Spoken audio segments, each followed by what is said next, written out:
Hello, everyone, and welcome back to the All Four Downs podcast, which is the new and improved Four Downs, Three Counts. And you could catch me in our website at four downs, three counts.com. I'm Obi-Wan, and today's episode, I am reviewing, recapping just a little bit, but actually reviewing my top 25 of the college football leading into week 3, and I tell you, I still have some differences, but it's still early in the season, and I am hopeful that by the time we go through these weeks, that even the AP poll and the coaches poll will actually notice that I'm on point. At least you guys probably will notice that I'm on point, but it's going to be relevant when we get to November for the college football committee when they start their bid and ranking their top 12. But however, my top 25 is this, and there's a lot going on here. So here we go. I'm going to start with 21 to 25. I have Auburn, South Carolina, Nebraska, Wisconsin, and Clemson. All right, Nebraska and Wisconsin both have starting out great. They're new to my top 25. I got to give mad respects. And it's about time that we see some fresh teams in the rankings, not the same old, same old. As far as Clemson, listen, they went down 3 just because other teams were a factor, but Clemson looking suspect right now.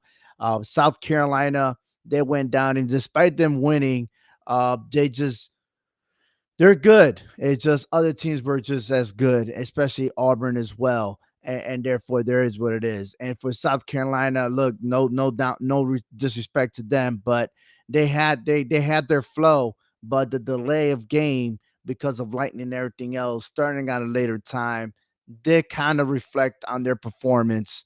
However, they're still to be reckoned with because soon, as a matter of fact, this Saturday coming up is going to start with South Carolina Gamecocks with their strength of schedule being the most difficult because they go on to play Vanderbilt, Kentucky, LSU, Oklahoma, Alabama, Ole Miss, and Texas and A&M. This is like straight through these weeks and stuff like that. So South Carolina, oh man, they're gonna be hell on wheels, and let's see how they do. Should they be successful, they're probably going to be probably top 5 if they win all their games, right? Well, we'll see about that. Let's move on to 16 to 20. I have Penn State, Michigan, Notre Dame, Arizona, and South Florida. South Florida, brand new, upset alert. They did defeat a top ranked team like Florida. And sad to say, Florida is gone out of the top 25, but now they're in. Okay. Arizona, outstanding game. Notre Dame, okay, did not play. They went down to Michigan, losing their game against Oklahoma. And I got it. They have a freshman quarterback. And, you're still in contention, you're still competing, but you're not at the level of being top 10. Okay. Penn State. I'm just curious to see when is Penn State going to be challenged because the AP and coaches poll got them at number 2. But what have they done to prove themselves? You look at everybody else's schedule, they're scheduling all like championship, type games between the first 2 weeks, but not Penn State. Penn State's schedule is so weak that we have to wait toward the end of the month just to see them play against Oregon. More to follow on that. All right, 11 to 12. I have Miami, the Hurricanes, Washington, Texas A&M, Tennessee, and USC. Okay, I like USC for now. I like Tennessee for now, but Tennessee got a game against Georgia this weekend. Texas A&M remain in the same spot. Washington, they've been winning their games, 2 games. They're looking good so far. All right. Let's see how that goes going down memory lane there, right? But Miami looking sharp with Carson Beck, but I'm still questioning about their defense. I really am. Hopefully, by week 3, we should see the real competitive teams going at it to show their colors. But of late, teams that looked big in week 1 didn't look so well in week 2. Just saying. All right. Moving on to 6 through 10. Ole Miss, Oklahoma, Missouri, LSU, and Texas. Texas don't, they won big. I got it, but they still don't look good. There's so many mistakes. I mean, we talking about and bringing about Texas Longhorns, this and that. They're supposed to do this and that. Yet they didn't show up against Ohio State. And then again, there was a lot going on. And finally, they found their rhythm, but then they backed off. I mean, it was a flip flop going on with the Longhorns. It should have won big easily, but it didn't. LSU, again, I'm questionable. They rumor is that they should be the next national champions. But with Brian Kelly as a head coach, are they really? Is there going to be a bump somewhere down there? I believe so. Still top 10, good. Missouri, great defense. They played very well. But Oklahoma jumped all the way up. They handled their business. Matter of fact, Oklahoma looked like one of those true teams, and it's outshining everyone in the top 25. Ole Miss up there. Can't wait till SEC clash one another so that way we can see the big difference. 1 through 5, very debatable here. Oregon, Ohio State, Florida State, Georgia, and Alabama. Oregon, look, I know that they got new players, half the roster's new and everything else, but I always said you got to trust the coaching staff. You got Dan Lanning, he's doing awesome. And that whole coaching staff, there's no turbulence. They're just going at it. And I feel like these voters and everybody else are just doubting. They want the favorites like Ohio State and Texas. They're pushing it for them too to be on top. And it's not going to be the case because the fact that even Ohio State, they got some new half their players are also new. And it's still early in the season, but they're going to show their true colors. The other team that looks fabulous is Florida State. I like Florida State. They're doing a big turnaround. This is a comeback school, all right? A comeback team from being robbed from making to college football playoffs to only win 2 games. And all of a sudden, now Florida State won 2 games so far. They're 2-0. And they're doing an outstanding job. Okay. They continue on to fighting. They're fighting for everything. Georgia, I got it. Georgia 2-0, and their last game against Austin P, there was a delay. Okay. They were rolling, then lightning storm, everything else. They had a delay, and then coming back, it's almost like restarting it all over again. And if you ask a lot of football players that played the game, they will say that usually when where's delay an hour or more, that interrupts the rhythm. That interrupts how they physically fit, how they get ready for the game. And of course, everything started slow again, but eventually they did win. All right. As far as Alabama, a lot of people say, hey, they're overrated, but man, they actually tuned in. And I know there was a weak team, but did they not just tune in and try to correct all the deficiencies that they have done the week prior? I'm not quitting on that. I'm not debating that. I want to see Alabama face another top 25 opponent so that way we could see was there any type of improvements there. All right.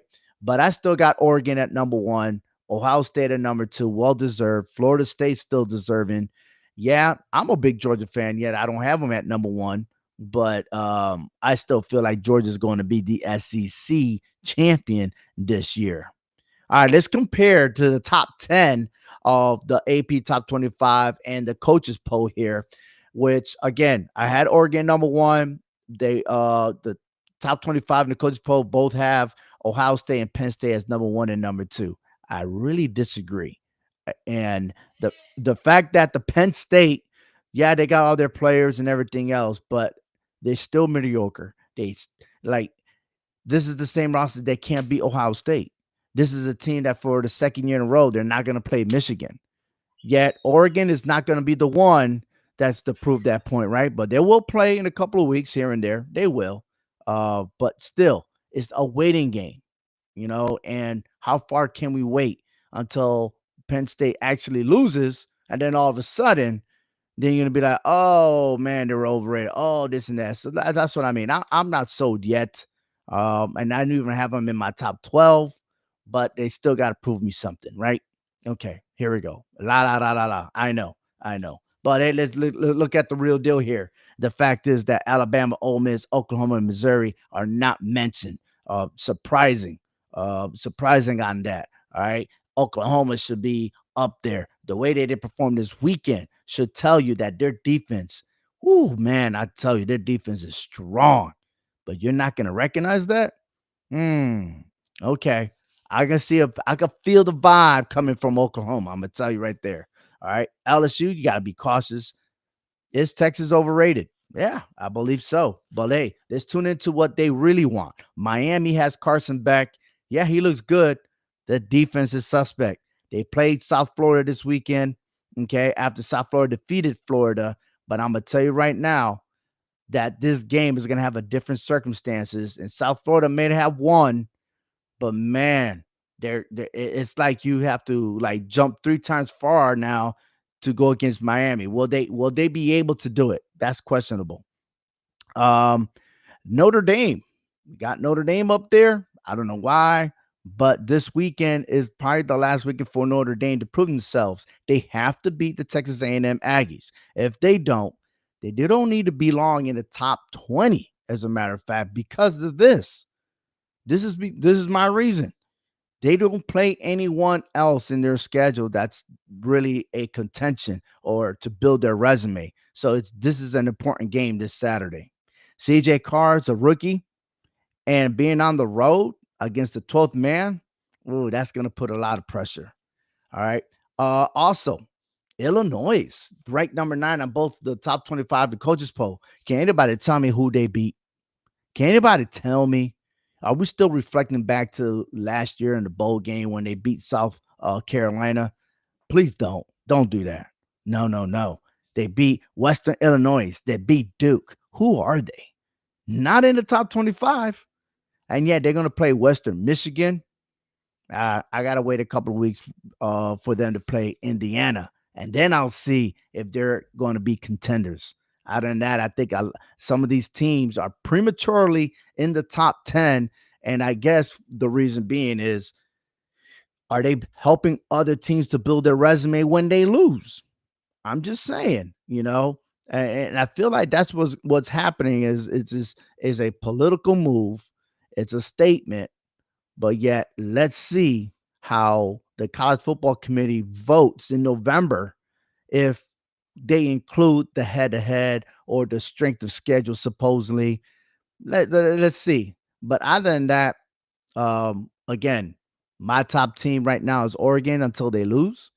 And I can't wait until they go head to head, Oregon versus Penn State. And prove me wrong. I'm just saying, prove me wrong. I'm loving it.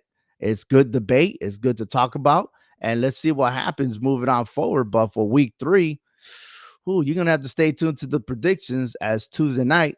I will give you my top 6 games going in and see what's going to happen this weekend on your favorite podcast platform, the All Four Downs, transitioning to 4 Downs, 3 Counts podcast that's already tuning in here in the YouTube channel. So please subscribe. Let me know your thoughts on your top 25 this week and which games are you looking forward to as we get set for another week of exciting football. Thank you for watching, everyone. Take care. Oh, yeah. Loving it.